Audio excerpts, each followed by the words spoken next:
toutes et à tous, content de vous rejoindre dans ces moments de hameau pour aujourd'hui. Et en quelques mots, je voudrais partager la pensée d'un homme qui lui aussi avait besoin d'amour venant de la part de Jésus. Tout comme nous, je crois qu'aujourd'hui nous avons besoin que Dieu puisse nous parler, que Jésus puisse nous parler.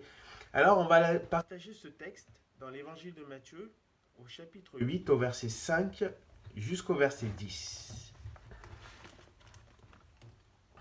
Comme Jésus entrait dans Capernaum, un centenier l'aborda, le priant et disant: Seigneur, mon serviteur est couché à la maison, atteint de paralysie et souffrant beaucoup. Jésus lui dit: J'irai et je le guérirai.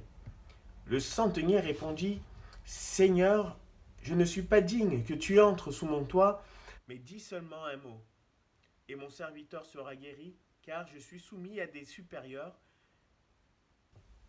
J'ai des soldats sous mes ordres, et je dis à l'un va et à l'autre viens, et il vient, et à mon serviteur fais cela, et il le fait. Après l'avoir entendu, Jésus fut dans l'étonnement, et il dit à ceux qui le suivaient: Je vous le dis en vérité, même en Israël, je n'ai pas trouvé une aussi grande foi. Amen. Voilà, c'est l'histoire de cet homme. C'est un centenier qui est romain et qui a sous ses ordres un esclave qui est malade. Et il a besoin d'un mot de Jésus pour la guérison de son serviteur. Sauf qu'on peut voir qu'il y a parfois des obstacles qui se dressent devant nous. Et aujourd'hui, je voudrais parler justement de ces choses qui pourraient faire que Dieu puisse encore nous parler d'une manière efficace, réelle et concrète. Le premier point que je voudrais souligner, c'est que nous avons besoin d'un mot de Jésus, même quand je me sens indigne. Cet homme, c'était un centenier romain. Il avait des croyances, il avait des besoins. Et ces croyances n'étaient pas celles de Jésus, n'étaient pas celles des Juifs. Et ce pas qu'il a fait en allant vers Jésus est juste un pas énorme, puisque il, il avait ses dieux. Il offrait des offrandes à ses dieux.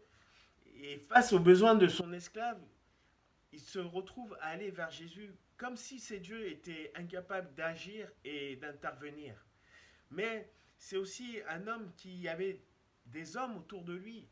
Il aurait pu faire appel, comme beaucoup de dirigeants de ce temps, à des conseillers, à des hommes très qualifiés, des médecins, mais personne n'était capable de répondre à ses besoins. Et là, justement, il va vers Jésus. Parce que Jésus, bien plus que des conseillers, il est celui qui est capable de répondre à nos besoins au-delà de toutes nos croyances. Lorsque nous nous tournons vers Dieu, lorsque nous nous approchons de lui, il est celui qui nous accepte. Jésus ne l'a pas rejeté, mais au contraire, il l'a écouté, et c'est parce qu'il l'a écouté que Jésus a pu lui répondre. Il a dit: Je viendrai et je guérirai ton serviteur. Mais cet homme se sentait indigne. Il connaissait sa condition, il connaissait sa position, et il savait que Jésus était bien plus qu'un simple homme pour pouvoir répondre à ses ordres. Mais Jésus ne l'a pas rejeté. Il a dit: Je viendrai, je viendrai. Ce qui est remarquable, c'est que personne n'a pu faire la leçon à ce centenier. De lui-même, il a dit: je ne suis pas digne que tu entres sous mon toit, Seigneur. Parce que pour lui, pour mon serviteur, tu es un Dieu, tu es le Fils de Dieu, tu es plus qu'un simple homme. Et aujourd'hui, je voudrais que nous puissions réaliser l'approche de cet homme. Comment nous nous approchons de Dieu? Est-ce que nous croyons qu'il est simplement celui que nous côtoyons chaque jour comme cela? Il est le Fils de Dieu. Et nous devons réaliser qu'il est plus qu'un simple homme. Et c'est ce qui va m'emmener à justement passer sur ce deuxième point qui dit que Jésus est celui qui change tout. Et un mot de Dieu change tout. Cet homme s'approche de Jésus et lui fait cette requête. Rien ne dit que Jésus est un médecin. Rien ne dit que Jésus est qualifié pour guérir cet homme. Mais par contre, ce qu'on connaît de Jésus, c'est qu'il parle de la part de Dieu et des miracles s'accomplissent. Des malades sont guéris, des hommes sont relevés, sont restaurés, des aveugles retrouvent la vue. Et on sait que lorsqu'on a un contact avec Jésus, ce qui est impossible aux hommes est possible à Dieu. Alors il va se retrouver devant Jésus avec cette attitude. Seigneur, tu ne peux pas entrer dans ma maison, mais toi tu peux surmonter les barrières, la distance. Tu n'as pas besoin de venir voir ce qu'il y a chez moi, mais il a besoin de toi. Jésus est celui qui va surmonter les barrières, parce qu'il va répondre à la prière de cet homme. Et face à la maladie, face même à la mort, je voudrais aussi dire que Jésus est celui, un mot de Jésus, est ce qui est plus grand que toutes nos impossibilités. Un jour, un homme va se retrouver vers Jésus, justement, et qui va lui poser cette question, que faire pour avoir la vie éternelle?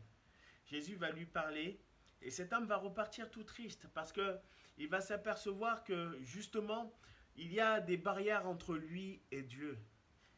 Cette barrière, c'était l'argent.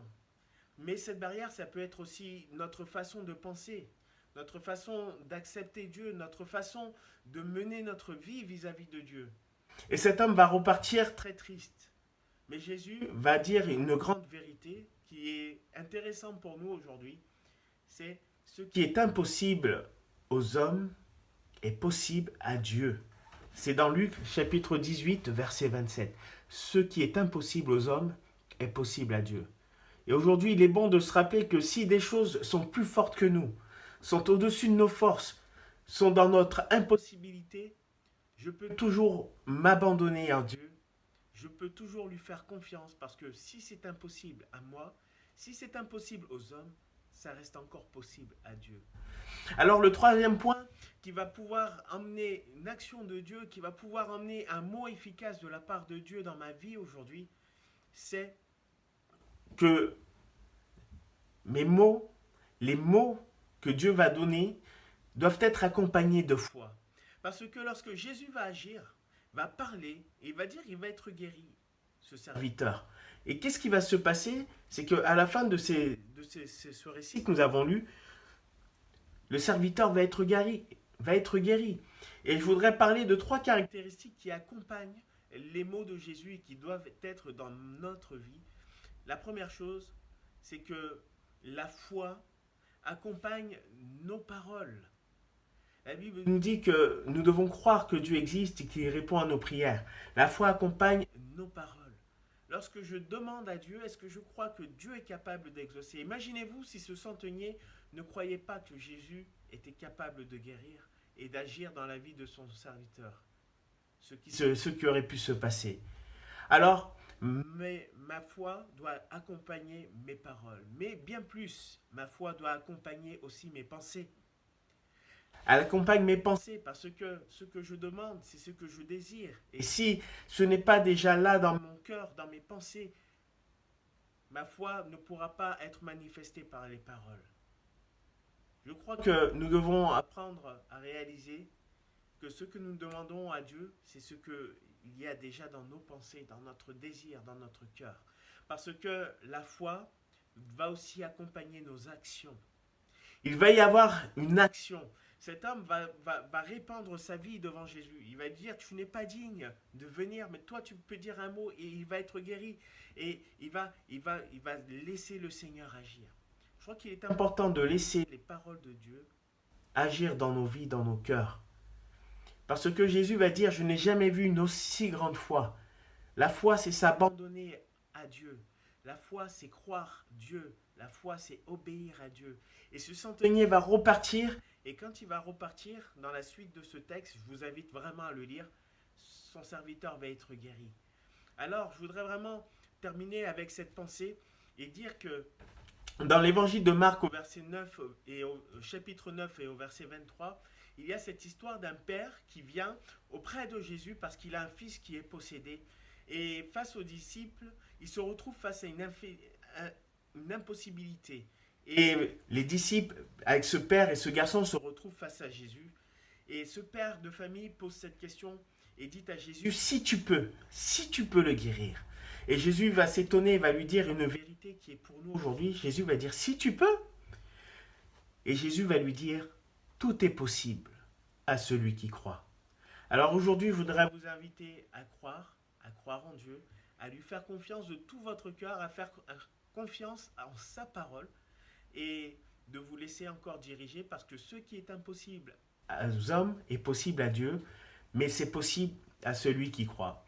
Soyez bénis, c'était un mot pour aujourd'hui. À bientôt.